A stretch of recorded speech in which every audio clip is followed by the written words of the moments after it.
Everyone, welcome back to my channel smart learning point. आज यहाँ आपका टॉपिक इंटर क्लास का केमिस्ट्री का चैप्टर 3 है आपका विद्युत रसायन। जी हाँ, विद्युत रसायन। तो इसे समझने से पहले स्टूडेंट आपको ये समझना होगा कि विद्युत रसायन क्या है हमारा। ये आपका चैप्टर का नाम है। अगर चैप्टर का नाम जिस तरीके से रहता है उसी तरीके से आपके आधारित क्वेश्चंस रहते हैं। देखिए, कोई भी कहानी जब लिखा जाता है तो उस कहानी का नाम रखा जाता है, उसी कहानी से रिलेटेड नाम उसका रहता है कि हाँ, इस कहानी का ये नाम है। तो बच्चों, यहाँ आज अगर चैप्टर की बात करें तो आज आपका चैप्टर है विद्युत रसायन। अब विद्युत रसायन समझे कि विद्युत रसायन आखिर है क्या। चैप्टर का नाम ही है आपका। अगर क्लास में टीचर आपसे पूछ लेता है कि इस चैप्टर का अर्थ ही बता दो कि विद्युत रसायन क्या है, तो आपको किस तरीके से उसको बताना है। तो यहाँ बच्चों आप लोग देखेंगे ध्यान से। देखिए, रसायन विज्ञान, यहाँ क्या है, रसायन विज्ञान की वह शाखा जिसके अंतर्गत, अब ये एक रसायन विज्ञान की कोई शाखा है जिसके अंतर्गत क्या होता है, विद्युत ऊर्जा का रूपांतरण क्या होगा, रासायनिक ऊर्जा में, तथा रासायनिक ऊर्जा का रूपांतरण विद्युत ऊर्जा में होता है, तो वह विद्युत रसायन कहलाता है। इसमें कह रहे हैं कि जो विद्युत रसायन है वो विद्युत ऊर्जा में होगा और जो विद्युत ऊर्जा है वो विद्युत रसायन में उसका क्या होगा, रूपांतरण हो जाएगा, उसमें बदल जाएगा, जिसे विद्युत रसायन कहते हैं।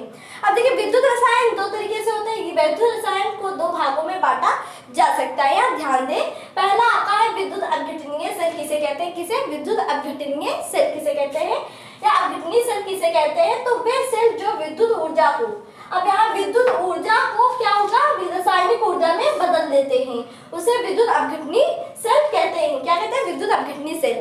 कभी कभी 1 मार्क्स में क्वेश्चन आ जाता है कि विद्युत अपघटनीय सेल क्या कहलाता है, उसे क्या कहेंगे। तो विद्युत अपघटनीय क्या होता है, वे सेल जो विद्युत ऊर्जा को रासायनिक ऊर्जा में बदल देते हैं, उसे विद्युत अपघटनीय सेल कहते हैं। नेक्स्ट है बच्चों आपका कि विद्युत रासायनिक के सेल क्या है। आई होप आप लोगों को दिख रहा होगा। ध्यान दें यहाँ कि विद्युत रासायनिक सेल किसे कहते हैं, वे सेल जो रासायनिक ऊर्जा, अब यहाँ रासायनिक सेल कह रहा है तो रासायनिक सेल का रूपांतर किसमें हो जाएगा, विद्युत ऊर्जा में हो जाएगा। तो विद्युत ऊर्जा में बदलते हैं उसे विद्युत रासायनिक सेल कहते हैं। क्या कहते हैं, विद्युत रासायनिक सेल कहते हैं। तो बच्चों, आज का ये 3 टॉपिक आपका हमने इस चैप्टर का क्लियर किया है विद्युत रसायन का। पहला तो चैप्टर का अर्थ ही बताया हमने कि विद्युत रसायन आखिर है क्या, विद्युत रसायन किसे कहते हैं। फिर सबसे बड़ा टॉपिक था कि विद्युत रसायन को कितने भागों में बांटा गया है, विद्युत रसायन को 2 भागों में बांटा गया है, यह बांटा जा सकता है। पहला था आपका विद्युत अपघटनीय सेल, दूसरा है विद्युत रासायनिक सेल। दोनों का आप लोगों ने डिफरेंशिएशन बाकायदा अच्छे से समझा होगा। तो बच्चों देखिए, स्टडी आप लोग बना रही है नहीं कि छुट्टी है स्कूल की तो आप लोग पढ़ाई ना करें।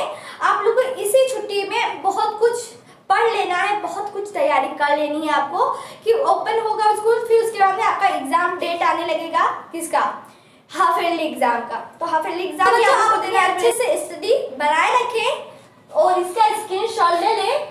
अब आप लोग अगर चैप्टर आपको 3 पढ़ाया जाता है अगर स्कूल में या कहीं भी, या कोई आपसे पूछ ही लेता है कि अगर इस चैप्टर का नाम है विद्युत रसायन तो इसका अर्थ बता दीजिए कि विद्युत रसायन है क्या। तो आप कहेंगे विद्युत रसायन की वह शाखा जिसके अंतर्गत विद्युत, यहाँ देखिए, विद्युत ऊर्जा का रूपांतर रासायनिक ऊर्जा में किया जाता है तथा रासायनिक ऊर्जा का विद्युत ऊर्जा में रूपांतर किया जाता है। इसी क्रिया को या इसी को विद्युत रसायन कहते हैं। आई होप आपको समझ आ गया होगा। तो अगर आपको ये वीडियो पसंद आई हो तो इस वीडियो को लाइक करना, शेयर करना, कमेंट्स करना ना भूलें। बच्चों, अब हम जो अपना नेक्स्ट वीडियो लेकर आएंगे इसका जो और टॉपिक है उससे क्लियर कराएंगे और साथ में ये भी बताते चलते हैं कौन सा क्वेश्चन ज़्यादा इंपॉर्टेंट कौन सा नहीं, तो उस पर ज़्यादा ध्यान किस पे देना है, ज़्यादा किस पे फोकस करनी है, आप लोग को सारी चीज़ें पता है। तो तब तक के लिए इतना ही। नेक्स्ट वीडियो में फिर से मिलेंगे। Thank for watching this video.